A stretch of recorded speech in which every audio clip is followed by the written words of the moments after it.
Hello guys, पिछली बार हमने देखा था कि एक बड़े से इंसान की डेड बॉडी बीच पर आ गई थी। उसके बाद क्या हुआ, लोगों ने कैसा रिस्पॉन्स किया, तो वो तो आपने पिछली वीडियो में देख लिया होगा। और अगर नहीं देखी है तो इस वीडियो के बाद देख लेना, काफ़ी अलग कहानी है उसकी।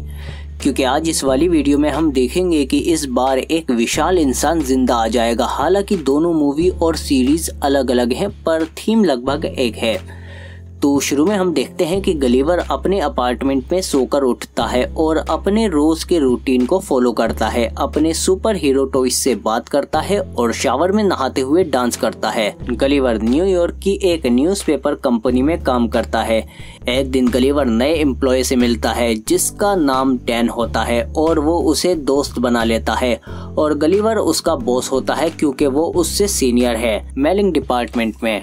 एक दिन वो दोनों मेल डिलीवरी करने जा रहे थे, तभी वो मिलते हैं गलीवर की क्रश से, जो एक जर्नलिस्ट है जिसका नाम है डार्सी। गलीवर सालों से इससे प्यार करता है पर अभी तक इजहार नहीं किया है। उस दिन के बाद डैन एक नोटिस लेकर आता है और गलीवर को बताता है कि मेल डिपार्टमेंट के हेड ने उसका प्रमोशन कर दिया है। और जबकि गलीवर वहां 10 सालों से काम कर रहा है पर कोई उसकी रिस्पेक्ट नहीं करता, प्रमोशन तो दूर की बात है। डैन उसे बताता है कि तुम बात करने से डरते हो, इसीलिए आज तक तुम्हारी प्रोग्रेस नहीं हुई। उदास होकर गलीवर बाहर चला जाता है पर तभी वो देखता है कि डार्सी अब तक काम कर रही है। गलीवर हिम्मत करके उसके केबिन में चला जाता है पर इस सब में वो है तो नौसिखिया ही, इसीलिए एक रैंडम पेपर उठा लेता है। डार्सी उससे पूछती है कि क्या तुम ट्रेवल राइटिंग असाइनमेंट भरना चाहते हो। नर्वस होकर गलीवर हाँ कर देता है और अगले दिन वो ट्रेवल ब्लॉग का पेपर सबमिट कर देता है और इंटरनेट से कुछ आर्टिकल्स को अपने ब्लॉग में कॉपी पेस्ट कर लेता है और अगले दिन डार्सी को दे देता है, जिससे डार्सी उसकी राइटिंग स्किल से काफ़ी इम्प्रेस हो जाती है और उसे एक नया काम बताती है। वो कहती है कि तुम बर्म्यूडा ट्रायंगल पर जाओ और वहां गायब होने वाले शिप्स पर आर्टिकल लिखो। डार्सी को इम्प्रेस करने के चक्कर में गलीवर मान जाता है और डार्सी भी उसके लिए बोट वगैरह का अरेंजमेंट कर देती है।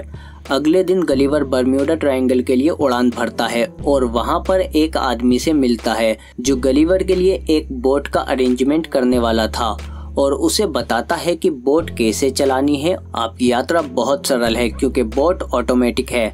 फिर गलीवर बर्म्यूडा ट्रायंगल के लिए अकेला ही निकल जाता है। शुरू में कुछ घंटे तो एंजॉय करता है, रोबोट बनाने की बुक पढ़ता है और फिर बाद में वो सो जाता है। जब कुछ देर बाद उसकी आंख खुलती है तो वो देखता है कि उसके सामने एक बड़ी सी लहर है। समुद्री तूफान देखकर वो जल्दी से लाइफ जैकेट पहन लेता है और इतने में ही वो टॉर्नेडो उसकी बोट को अपने अंदर खींच लेता है। कुछ देर बाद जब गलीवर को होश आता है तो वो अपनी बॉडी को हिला नहीं पाता। जब वो गर्दन उठाकर देखता है तो वो हैरान हो जाता है कि उसके सीने पर छोटे छोटे लोग चढ़े हुए हैं। उनका लीडर खुद को इंट्रोड्यूस करता है as a commander Edward of Lilliput. जब कैमरा जूम आउट होता है तो हम देखते हैं कि छोटे छोटे लोग उसके चारों ओर खड़े हैं और उन्होंने उसे लकड़ी और रस्सियों वगैरह से जमीन पर बांध रखा है। कमांडर गलीवर को एक बीस्ट कहकर बुलाता है। इतने में ही गलीवर खुद को आजाद कर लेता है, बहुत ही इजीली। वो सोचता है कि सपना देख रहा है और अपनी आंखें बंद कर लेता है। एडवर्ड सिपाहियों को ऑर्डर देता है कि इसे नीचे गिराओ और सोल्जर उसे नीचे गिरा देते हैं और गलीवर बेहोश हो जाता है। और जब उसे होश आता है तो वो देखता है कि उसे एक गाड़ी पर बांधकर लिलीपुट किंगडम में ले जा रहे हैं और लोग बीस्ट को देखने के लिए घरों से बाहर आने लगे। और वहां पर गलीवर को लिलीपुट के राजा थियोडोर के सामने पेश किया जाता है। पर राजा की बेटी प्रिंसेस मैरी उसकी हालत पर काफी अफसोस करती है और एडवर्ड से पूछती है कि इसके साथ इतनी सख्ती करना जरूरी है। एडवर्ड बताता है कि यह हमारे दुश्मन राज्य ब्लेफूजिया का जासूस है। और फाइनली गलीवर बोलता है और राजा से पूछता है कि मैं कहां पर हूं, जिस पर राजा का सेक्रेटरी बताता है कि तुम दुनिया के सबसे महान साम्राज्य लिलीपुट में हो। अगले सीन में हम देखते हैं कि गलीवर को एक जेल में बंद कर दिया गया है। वहां वो एक और कैदी से मिलता है जिसका नाम होता है होरेशियो और इन दोनों को यहाँ पर एडवर्ड ने ही कैद किया है। फिर वहाँ एडवर्ड आ जाता है और उसे धमकाता है कि अगर वो चाहे तो उसे जिंदगी भर कैद में रख सकता है। फिर एडवर्ड उन्हें खेत में ले जाता है और उनसे वहाँ खेत जुतवाता है। पर तभी उन पर उनका दुश्मन राज्य ब्लेफूसिया हमला कर देता है, जिनका प्लान प्रिंसेस को किडनैप करके महल को आग लगा देने का है। एडवर्ड महल की तरफ भागता है और सिपाहियों को आदेश देता है कि कोई राजकुमारी को नहीं बचाएगा, उन्हें सिर्फ मैं बचाऊंगा। पर होरेशियो गलिवर से कहता है कि एडवर्ड टाइम पर नहीं पहुंच पाएगा। तो फिर गलिवर इजीली ब्लेफूशियन सोल्जर को उठाकर नीचे फेंक देता है और प्रिंसेस मैरी को बचा लेता है। पर राजा और उनका सेक्रेटरी आग में फंस जाता है। जल्दबाजी में राजा को बचाने के चक्कर में गलिवर महल पे पेशाब कर देता है। आग बुझते ही लोग तालियां बजाने लगते हैं और राजा को बचा लिया जाता है। इसके बाद राजा ने होरेशियो को आजाद कर दिया और गलिवर का शुक्रिया करके उसे रात की दावत पर बुलाया जाता है। ये सब देखकर एडवर्ड को बहुत गुस्सा आ रहा होता है।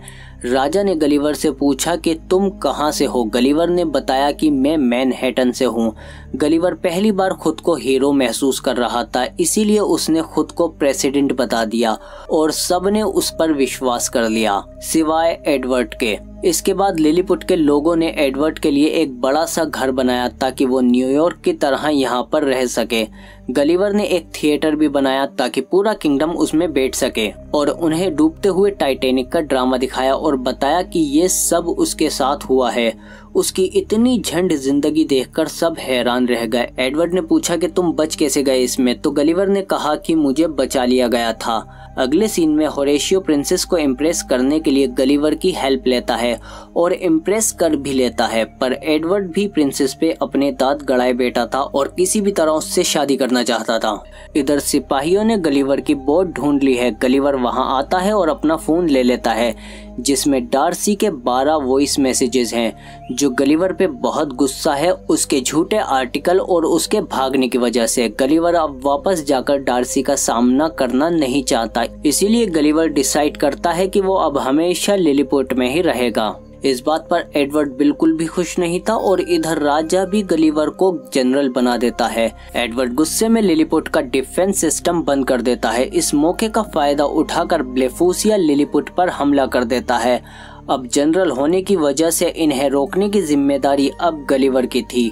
वो डरते हुए पानी में जाता है और छपाके मारना शुरू कर देता है, पर दुश्मन उस पर हमला कर देते हैं, लेकिन कैनन बॉल का उस पर कोई भी असर नहीं होता।